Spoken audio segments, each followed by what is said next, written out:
ঈশ্বরের এই সুন্দর পৃথিবীতে স্বর্গীয় পরশ পাবো। সেবা করে বৎস, সেবা করে। যাদের কষ্ট তোমাকে কাঁদায়, যাদের দুঃখ তোমাকে দুঃখী করে, তাদের বেঁধে ফেলো নিঃস্বার্থ ভালোবাসায়। তাদের কষ্টগুলোকে অনুধাবন করো নিজের হৃদয় দিয়ে। তারপর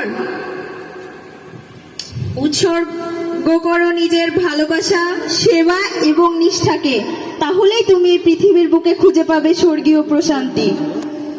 thank you mother, thanks a lot. God bless you, my dear. Goodbye. Goodbye.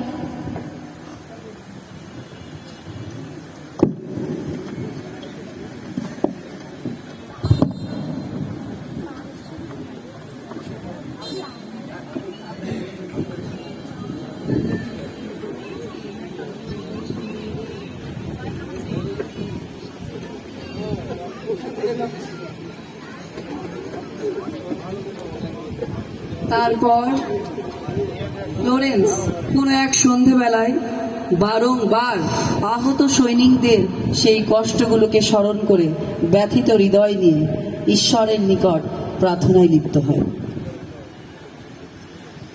আমি কিভাবে যুদ্ধ, বিগ্রহ, হানাহানি বন্ধ করব? এক্ষেত্রে তো আমি নিরুপায়। তাহলে কেন বারবার আহত সৈনিকদের কষ্টের কথা চিন্তা করে আমার মন ভারাক্রান্ত হচ্ছে? আমি কেন একটুও শান্তি পাচ্ছি না গড? বারবার কেন আমার এই সবকিছু মনে হচ্ছে? আমি কেন এই সবকিছু ভুলতে পারছি না? Oh God, please help me. আমাকে একটু শান্তি দাও, একটু শান্তি দাও।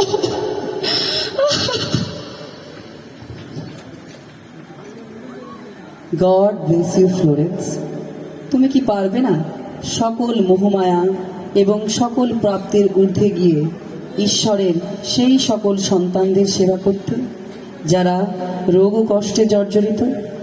ঈশ্বর তোমাকে সেই মহান সন্তানদের অন্তর্ভুক্ত করতে চান যারা নিঃস্বার্থভাবে সৃষ্টির সেবা করেছে নিজের জীবনের প্রতিটা সময়, প্রতিটা মুহূর্ত দিয়ে। God bless you.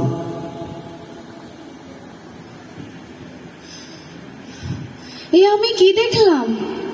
তার মানে কি ঈশ্বর আমাকে পথ দেখালেন? Oh God, thanks a lot, thank you.